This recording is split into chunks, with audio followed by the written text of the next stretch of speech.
This is Jim Williams with the Hurricane City update for December 9th, 2 p.m.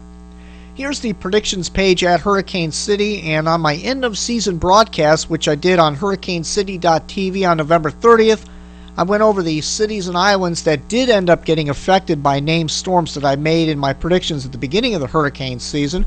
We have Fort Lauderdale, Florida, affected by Tropical Storm Bonnie. Martinique, affected by Hurricane Tomas. We have Miami, affected by Tropical Storm Bonnie.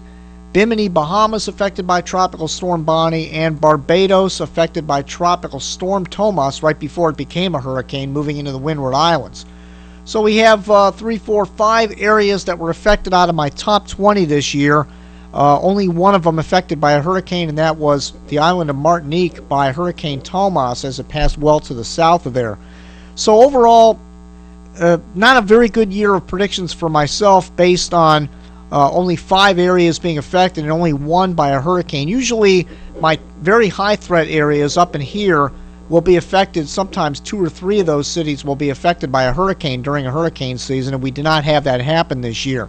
So on my end of season broadcast, I ended up wearing the chicken suit. There I am doing the chicken dance, as I predicted that Fort Lauderdale, Florida was going to be affected by a hurricane this year, and that did not happen. Fort Lauderdale, Florida was affected by a tropical storm, so I had to wear the chicken suit. That was my bet. That was me doing the chicken dance. I had to suffer in that suit for about an hour. Archive subscribers can watch the full show on the front page of Hurricane City right above the tracking chart, and then down the road, of course, you'll be able to find that link down at the bottom of the website and on the live Hurricanecity.tv page, as well as weatheraudio.net to get all the other archives from all past shows.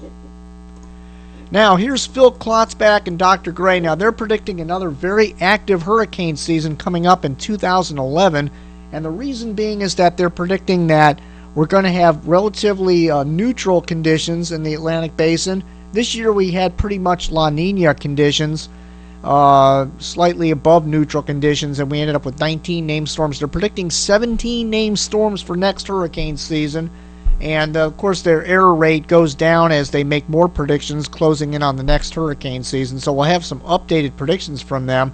But they're using some interesting analog years this year, meaning years that they're projecting similar atmospheric conditions to past hurricane seasons, one of which is 1989 when Hurricane Hugo hit South Carolina. They're predicting a year with atmospheric conditions similar to that. And in fact, going back in history all the way back to the late 1800s, there's never been more than 5 years, 6 years rather, where the United States has not had a major hurricane strike on the mainland U.S. coastline. More than 6 years. So this is the 6th year coming up, so it's going to be very interesting to see if we have a major hurricane hit the United States next year. Now, one more thing I wanted to mention is the city database. I continue to work on this database by using the drop down menu here. You can see all the islands and cities listed here. In fact, it starts with the Caribbean islands at the top, and then down toward the bottom are the United States cities. And for example, I'm beginning to work on the United States cities, and we're about halfway done through Florida.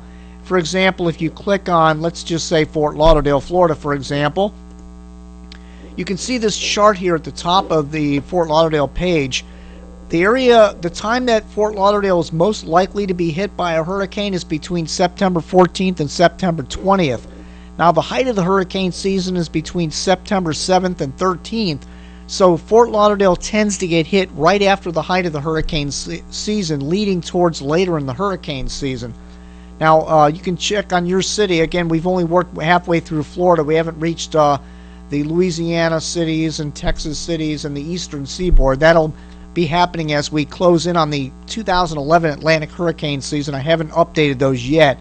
But all the Caribbean is finished, and most of Florida will be finished within the next week or so. So if you live in these areas, you can check it out and see when your area is most likely to be hit directly by a hurricane.